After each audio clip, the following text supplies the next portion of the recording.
अरे तुम्ही केलेला मतदानाचा सुद्धा अपमान या लोकांनी केलेला आहे। हे लोक काय सांगतायत की आम्ही सत्तेमध्ये जातो, सत्तेशिवाय काम होत नाही, आम्ही सुद्धा विरोधात काम करतो।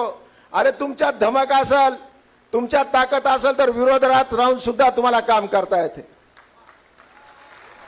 लोकशाहीचे दोन भाग असतात, एक विरोधात, एक सत्तेमध्ये। मग लोकशाहीमध्ये विरोधात राहायचं नाही का? आपले विचार मांडायचे नाहीत का? तुम्ही विचार सोडून पळून गेलेला आहात, तुम्ही स्वार्थासाठी पळून गेलेला आहात।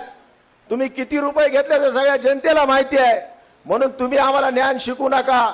असल्या गोष्टी कोणी परभणीमध्ये सहन करणार नाही। कालपासून तुम्ही पाहता साहेब कशा प्रकारचा प्रतिसाद आपल्याला लाभलेला आहे, प्रचंड असा प्रतिसाद आहे साहेब।